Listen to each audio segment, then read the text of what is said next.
This is a story from when I was in college, and it was my last semester in college, and I had taken extra hours, so I only had about 3 hours left that I had to take to graduate, and somehow I convinced one of my professors to give me credit for backpacking in Europe. And so I got a friend, her name was Lori, and we had our backpacks and we were going to Europe. I was majoring in interpersonal communication studies, so it wasn't too far of a stretch, right? So we were planning to go to Europe, and we had the precursor of the Lonely Planet. We had Europe on $5 to $10 a day, if you can imagine that.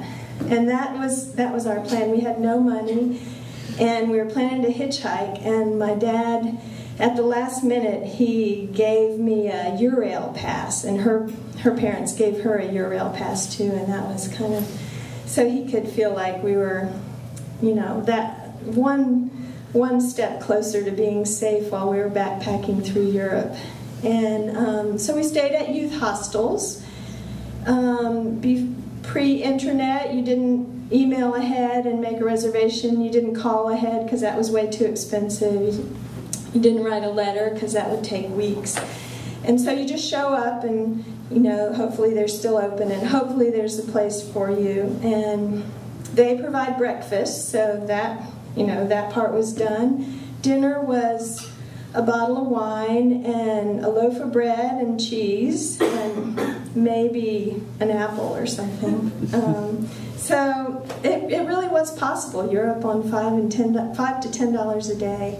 We got into Luxembourg, and we'd been to Germany, and we'd been to Amsterdam. That was fun. That's where they smoked hash in the coffee houses, and the youth hostel there was at a YMCA, and they had co-ed showers. That was a new concept for us, but you know, when in Europe. So we were adventuring along on the Eurail Pass. We were on the train, and we were going to Austria next, and we got into this town. It might have been Strasbourg, but it might have been a different town. And it was late when we got there. It was like 9:30, and the book said the hostel was up a hill, you know, a mile or so from the train station. We asked directions. We went up this hill. We thought we were in the right place. We got to the hostel, and it was kind of dark. So we knocked on the door, and it took a while, and then somebody finally came, and we didn't speak any Austrian, and they didn't speak any English, but somehow we gestured and backpacks, and they finally got it that we were late, but we wanted to stay in their hostel. And so they finally said, okay, and they showed us to our room, and we were so tired from traveling all day and kind of hungry, but we didn't have any food with us, and grimy, so we just put our stuff down and decided to hit the showers. So we went down the hall. Did we have a towel? Did they provide us a towel? One of those. I think they provided a towel. So we went to this to the bathroom to take our showers, and it was a big shower room, big bathroom that was all open. The showers were all open. That was a little unusual.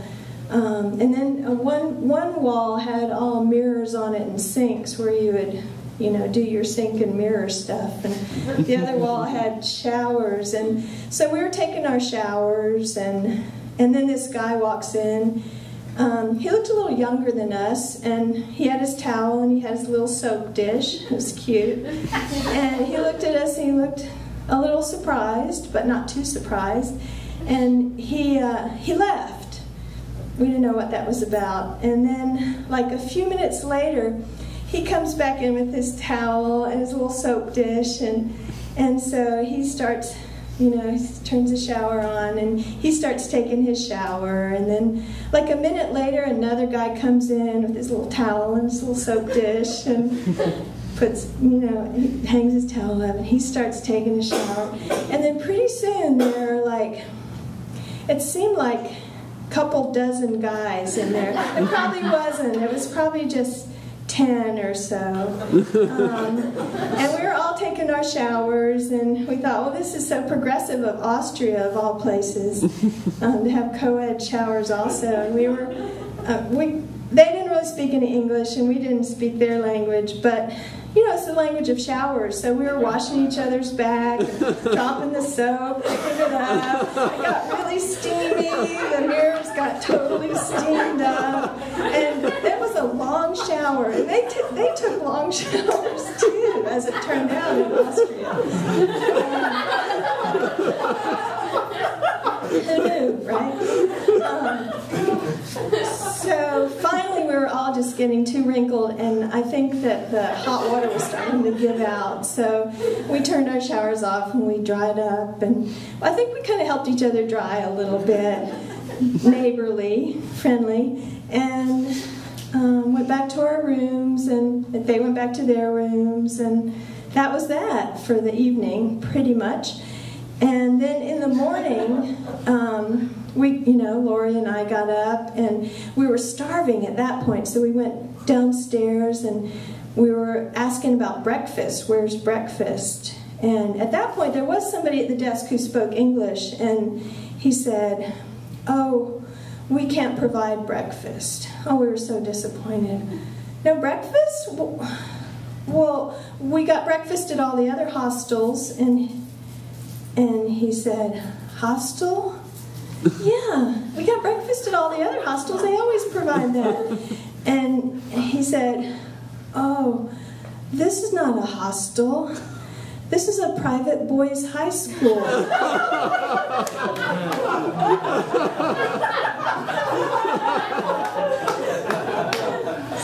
that was kind of one part of our adventure in Europe.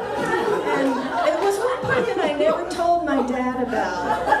I just didn't tell him about that part. And to this day, I kind of wonder, well, is there some, young kid out there who's now grown up and got a beard and everything, telling a story about the time these two young women came and they had this joint shower together in their private boys' high school.